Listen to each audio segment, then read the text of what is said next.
حضرت علی کے بارے میں اللہ کے نبی نے فرمایا من کنت مولاہ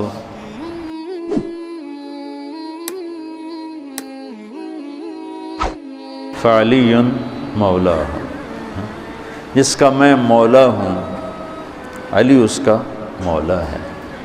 اور یہاں مولا سے مراد دوست نہیں ہے، یہ ہم دوست کا ترجمہ کرتے ہیں آقا، سردار، جس کا میں سردار ہوں علی اس کے سردار ہیں۔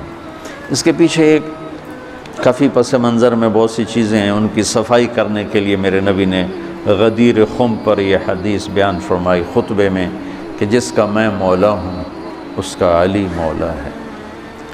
تو یہ چند دن پہلے مجھے خیال آیا کہ ہمیں حضرت علی نہیں کہنا چاہیے، ہمیں مولا علی کہنا چاہیے، کہ میرا نبی ہمیں ان کو ہمارا مولا بنا کے گئے ہیں۔ ہم سمجھتے ہیں صرف یہ شیعہ کہتے ہیں مولا علی، وہ صحیح کہتے ہیں، من کنت مولاہ فعلی مولاہ۔ آپ سب کے چہروں پہ میں حیرانی دیکھ رہا ہوں، حالانکہ میں آپ کو صحیح حدیث پیش کر رہا ہوں، من کنت مولاہ فعلی مولاہ، جس کا میں مولا ہوں علی اس کا مولا ہے۔ تو میں اب حضرت علی نہیں کہتا، میں کہتا ہوں مولا علی، کہ ان کا حق ہے۔ جیسے ہر صحابی کی بعض خصوصیات ہیں جو دوسرے میں نہیں۔ آپ نے ابو بکر سب سے بڑی ہستی ہیں صحابہ میں، ان کو نہیں، آپ نے کہا کہ تو جنت میں میرے آگے آگے چلتا ہے۔ بلال کو کہا کیا بات ہے، جب جنت میں جاتا ہوں مجھ سے آگے آگے چلتا نظر آتا ہے۔ جزوی فضیلت، سارے لوگ پیدل چلیں گے میں براق پہ چلوں گا، میرے نبی نے فرمایا، اور بلال میرے آگے سرخ اونٹنی پہ بیٹھ کے چلے گا، یہ جزوی فضیلت۔ جنت میں جانے لگوں گا تو جنت کی سواری کی لگام ایسے نیچے گرے گی۔ نیچے گرنے کا مطلب ہے کوئی ڈرائیور آئے گا، کوچوان آئے گا جو چلائے گا، تو بلال حبشی کو یہ رسی پکڑائی جائے گی۔ تو اس طرح یہ جزوی فضائل کسی کے کسی طرح، کسی کے کسی طرح ہیں۔ تو مجھے خیال ہے کہ ہم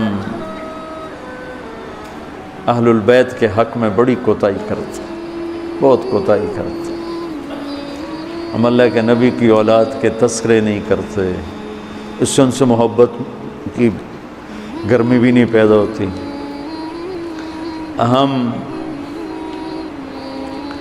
تم میری اولاد کی برائیاں میرے سامنے شروع کر دو تو تم مجھے اچھے لگو گے، اور میرے سامنے آ کر میری اولاد کی تم تعریف شروع کر دو، چاہے مجھے پتہ بھی ہو جھوٹی تعریف کرنا، تو بھی میرا دل خوش ہو جائے گا۔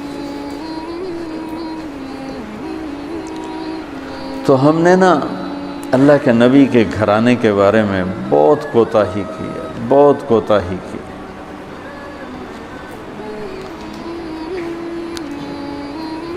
تو تم سنتے رہتے ہو، میرے ہر بیان میں اہل بیت کا تذکرہ ہوتا، اور یہ میرا ایمان ہے کہ یہ میری بخشش کا بہت بڑا وسیلہ ہے اگر اللہ کے ہاں قبول ہو۔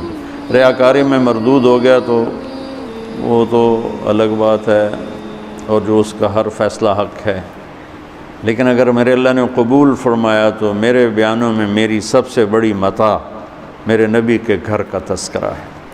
میں اس سے اندر کی محبت سے بھر کے کرتا ہوں، اور اپنی کوتاہی پر اور امت کی کوتاہی پر استغفار کرتا ہوں کہ ہم نے اپنے نبی کی اولاد بھلانا تو کیا ہے، 60 سال میں کیا کر دیا، ذبح کر کے رکھ دی۔ مجھے حیرت ہوتی ہے کہ نبی کا نواسہ ہو اور ادھر سارے نامراد سور قسم کے انسان ہوں، اور پھر ان کے پیچھے لگ کے نبی کے نواسے کو ذبح کر دیا جائے، کچھ سمجھ میں نہیں آتا۔ شاید اللہ ان کے عالی شان مقام طے کر چکا تھا۔ جب وہ سب ساتھیوں نے کہا نا کہ آپ واپس چلیں، وہاں ابن زیاد آ چکا ہے، واپس چلیں، تو فرمایا کہ نہیں مجھے جانا ہے۔ ان کا تم موت دیکھ رہے ہو، کیوں جا رہے ہو؟